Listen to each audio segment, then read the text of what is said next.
I grew up in the all-American family, man, going to church every Sunday, grandma and grandpa's afterwards. I got into this path of lying all the time, and I actually went back to back prison, 91 to 93, 93 to 95, and 95 to 97. Passing bad checks. They call it theft by deception, but it's all money crimes. I'm a very people person. I might go hang out in this town and end up at a bar I've been hanging out at. Hey man, let me write you a couple $100 check. Back then, $200 went a long way. Beers were $1.25. I could waste time all day and hang out at the bar all night. Hopefully pick something up to go home with. Listen, I don't think I'll ever get away with anything. It's just a matter of how long I can go. That's my problem in life. I live for the moment. I live for today and today only. Just like getting my leg cut off. It was the moment. I got this idea of myself, even though I am homeless, that I'm too good to sleep on the streets. I will definitely tell hospitals I have chest pain, whatever I can tell them, to get admitted for at least a day, if not 2, 3, 4, 5. And to seek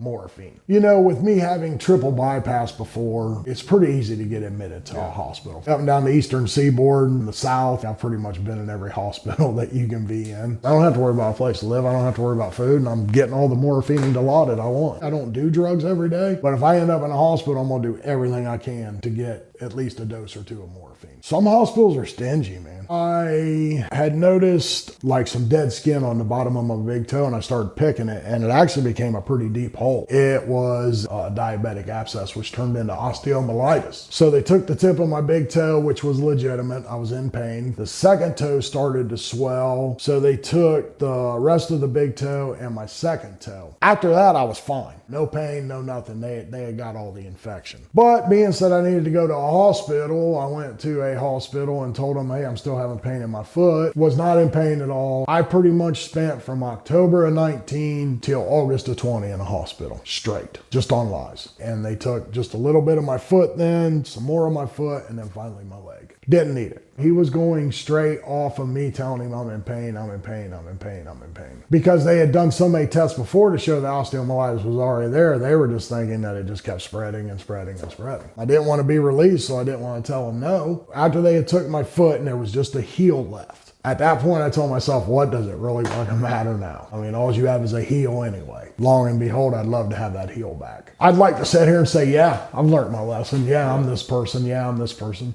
As of sitting here right now today, I'm not that person.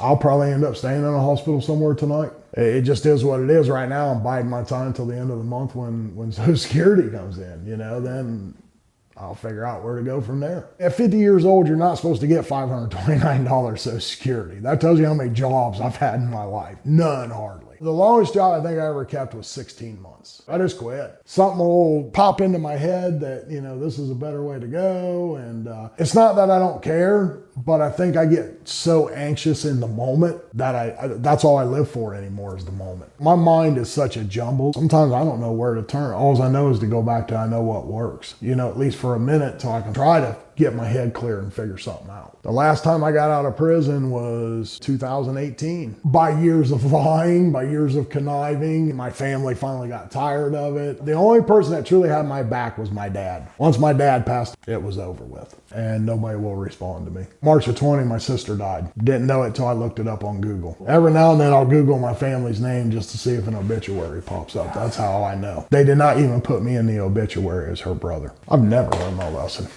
Never. I guess deep down, I don't have no values.